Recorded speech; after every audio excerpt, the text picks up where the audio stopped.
Okay, so what we made the planning committee, 29th of August, 7 p.m. in Town Hall. Do we have any apologies for absence? Sarah, but you're standing for Sarah. Gavin has sent apologies. Yeah, Gavin and Councillor Simon Payne. Okay. Yeah, so. And Sarah as well from upstairs. Yes, Sarah. Ellie and Rob will be here, but we are 1, 2, 3, 4. The 4 of us. A quorum. Yeah, you are for it, Okay. yes. Are we expecting Kelly? Possibly. Who knows? Who knows? Rob should be in as well. Do we have any declarations of interest? Item number 3, approve the minutes of the planning committee from 15th of August. To have a proposal, councillor Plant, councillor Thomas to second, on favour, yes. Public participation, normally come third, wouldn't it? Oh, I'm going to go for that. Not sure, but there's nothing with the public, that's fine. Item number 5, plans amended. And the first of the plans amended is Smith Center. And proposals. I propose you reiterate refusal. We have refusal, second of the councillor Plant. Do you have any comment on this whatsoever? No, I have no comment whatsoever. Refuse. And the second one, 22 Albert Road, amended. We see that amended the rear extension, front extension. Oh, that's right. The fund still exists. Yes, yeah, yeah. You have a proposal, councillor Thomas. Reiterate refusal. Anybody else, councillor Tom? Yep. Seconded. Anybody else want anything to say? I'm going to say, I think we haven't changed our minds, so.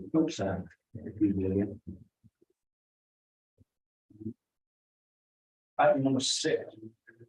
Plans new, letter of April to the road, 73, variation condition. Anybody got any, councillor Thomas? Mine's more of a question, actually, really. All of these S73s are coming through to us. And I'm not sure that they need to be coming through to us. Isn't it more to do with planning conditions? They're more technical. It's a technical level that we don't normally get involved with. Yeah. So, yeah, I was reading through the documentation and half an hour to figure out what the difference was between what they had done before and what they intended to do. And I cannot say that. I mean, I just propose no comment. That's my proposal. And we'll get like a second, no comment. So Romans, It's going through, so whether it's approved or not, makes Yeah. no difference. there's nothing we can say about it because, especially in this one, because there's a specialist report from a specialist company that says we will dig a hole deeper and you can't really do anything about it. That's what it's yes. Yeah. So yes. Sorry, no comment or yes? I'm either for yes, but not fussy with it. It's for anyone's other. No comment, no comment. Proposal, vote for no comment. All in favour? All in favour. Second one, 17 Game Gardens. Any proposal, councillor Plants? Yeah, approval. Approval. And the second, councillor Romans. Any else want to speak? Councillor Thomas? All in favour? Approved. All right, Tesco's. Click and collect, canopy. Councillor Clements. So I can see approval. We have some second by councillor Romans.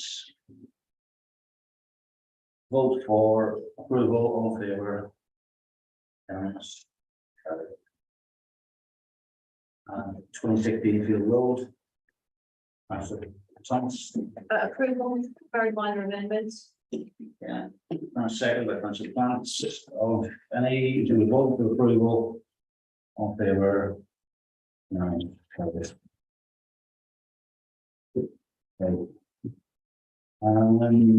Number 7, agenda item 7, objections, calling applications. Not a call.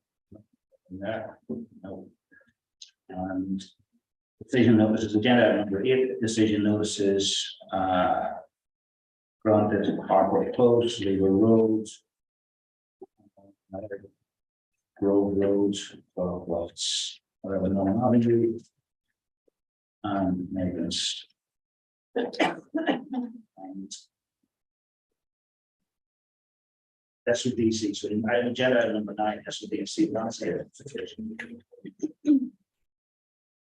Yeah, Kath, would you like to speak to this first? So, yeah, Okay, so I've had a look at this. It seems to me that they're looking for view or opinions on both landscape values, so what you feel is the most important, valuable thing about the landscapes that you know, and also the change in landscape, how you think it's changing, whether it's positive or negative. So they've created an interactive map which you can click on and put comments on. We do have already some views like in our neighbourhood plan, so I don't know whether it's worth adding those as comments into the map.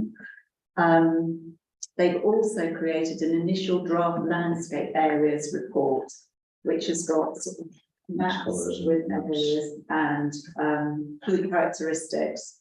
I'll send that around. I don't, because it came around saying that we shouldn't, only the person who had been sent to should comment, but I feel like councillors could planning committee to comment.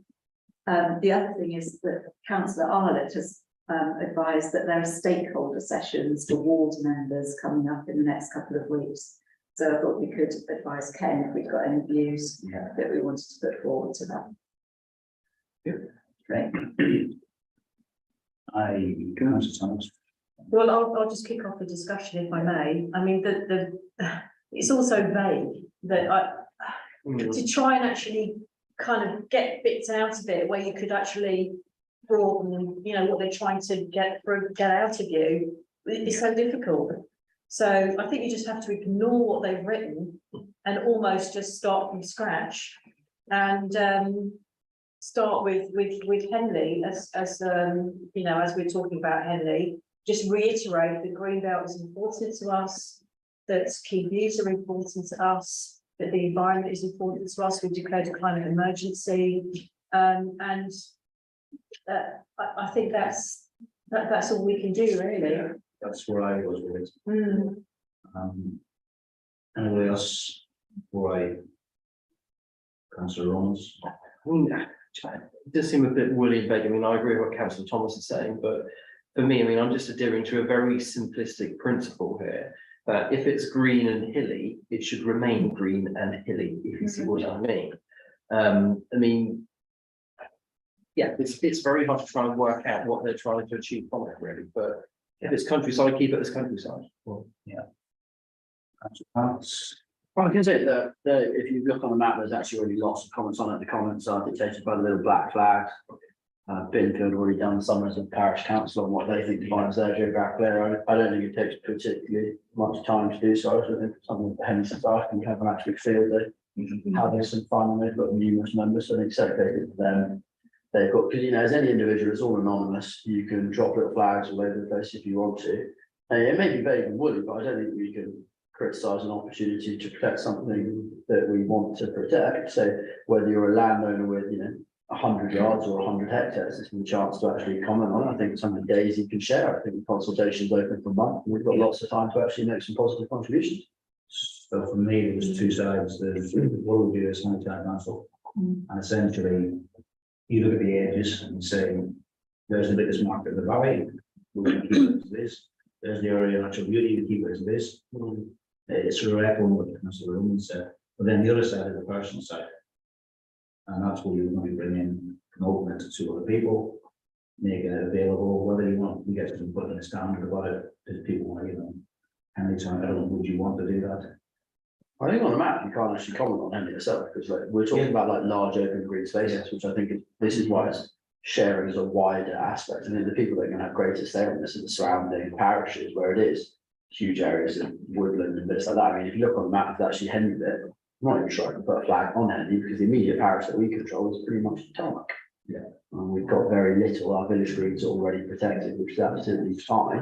We have no other large open spaces where I actually think Harpston, Shiplake and the surrounding have a lot to comment on. Yeah, I'm just having a look at this as well, to be just looking at random bits of Oxfordshire. It is, yeah, just please keep it, please don't touch it. That's really what they've done. I mean, that's important. The more comments we can get saying that, the more weight we have behind us. Yeah. I think it'd be good to, well, ask Daisy to share this. Yeah. It's good, be good to get our constituents involved, get them better representatives, that we've got this time. We should be front page in Handy Standard, have your say. Yeah, You know, I absolutely. mean, lots of people that read the Handy Standard have houses all over these areas that are gonna be built on, it's like, let's put the power back to the people. I mean, 'cause I understand the sentiment, but the cynicism is, you know, it's like, we always say we're not listened to and this sort of stuff, and now we've got a 1 month consultation. Local residents can drop 1 million black flags all over things they want to be protected, let's get them to do it, whether they listen or not. No. I would Can't say they concur. haven't listened if you don't speak up. Yeah, I would concur, and then we get the whole thing of, well, nobody told me what's happening. Mm. Okay, so basic elements from our side to say, keep it as it is, and then get these to go side.